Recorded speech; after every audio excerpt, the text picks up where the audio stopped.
ہم سے ابو الیمان نے بیان کیا، وہ کہتے ہیں کہ ہمیں شعیب نے زہری سے خبر دی، انہیں عامر بن سعد بن ابی وقاص نے اپنے والد سعد رضی اللہ عنہ سے سن کر یہ خبر دی کہ رسول اللہ صلی اللہ علیہ وسلم نے چند لوگوں کو کچھ عطیہ دیا اور سعد وہاں موجود تھے۔ وہ کہتے ہیں کہ رسول اللہ صلی اللہ علیہ وسلم نے ان میں سے ایک شخص کو کچھ نہ دیا، حالانکہ وہ ان میں مجھے سب سے زیادہ پسند تھا۔ میں نے کہا، حضور آپ نے فلاں کو کچھ نہ دیا، حالانکہ میں اسے مومن گمان کرتا ہوں۔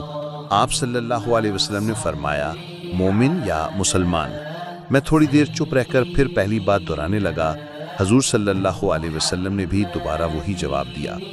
پھر آپ صلی اللہ علیہ وسلم نے فرمایا کہ اے سعد، باوجود یہ کہ ایک شخص مجھے زیادہ عزیز ہے، پھر بھی میں اسے نظر انداز کر کے کسی اور دوسرے کو اس خوف کی وجہ سے یہ مال دے دیتا ہوں کہ وہ اپنی کمزوری کی وجہ سے اسلام سے پھر جائے اور اللہ اسے آگ میں اوندھا ڈال دے۔ اس حدیث کو یونس، صالح، معمر اور زہری کے بھتیجے عبداللہ نے زہری سے روایت کیا۔